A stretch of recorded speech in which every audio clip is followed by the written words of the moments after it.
An investigation into corruption in South Africa during the government of Jacob Zuma has found that the former president placed the interest of an influential Indian family above that of the country.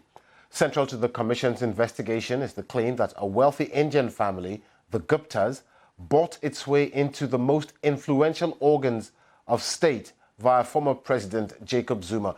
The report also details a web of corruption at the state electricity utility company, Eskom. Let's bring in my colleague Lebo Diseko now, who is in Johannesburg. Lebo, a quite damning report if you're Mr. Zuma. What exactly, though, is he accused of doing? I mean, Peter, it was pretty scathing, and this isn't the first report, and a lot of South Africans might not be surprised, but I can tell you it was really shocking to read that from the early on in his first term, President Zuma was willing to put the Gupta's interests ahead of the interests of South Africans. That is what the report says. And it says that they identified that his character was such that he was willing to essentially advance the Gupta's interests at the expense of the country. So really quite scathing, and I found it pretty jaw-dropping as I read it. Indeed, it's not the first one, is it? Has there been any response, though, from Mr. Zuma or his lawyers and indeed the Guptas?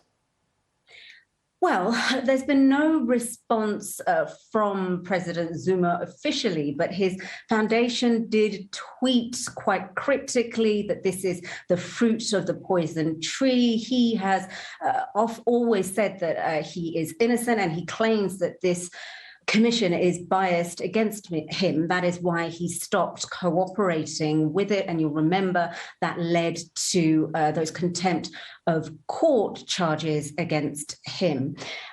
Eskom, which was it's a state utility company, which is one of the parastatals that is mentioned in the report, has said that it is willing to take on the findings of the report, and it is glad to have the report available.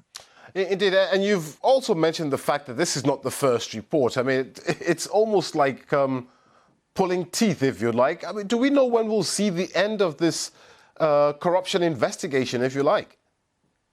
Well, the Chief Justice, Raymond Zondo, who is heading up the commission, would argue that he just wants to be thorough. This was years and years of the commission sitting and hearing evidence, and there is a lot of findings to put together, and he wants to do a proper job. So earlier this week, he went to court and asked for an extension for the final part, which we expect in early or the middle of June.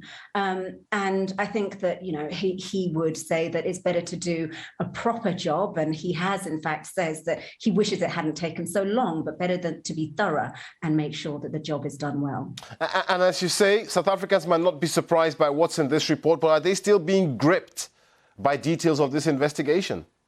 Oh, absolutely. I mean, in WhatsApp groups that I'm in, people that I spoke to, this is what they were speaking about. But I think that as much as people are pleased to have these findings available and essentially know that the things that they thought were happening, to see them on paper, whether or not it will lead to actual action, prosecution, is something that remains to be seen. There are recommendations in this report, today's, that particularly Eskom's senior leadership be recommended for prosecution, but we'll see what happens. Okay, Lebo Diseko there, live for us from Johannesburg. Thank you very much.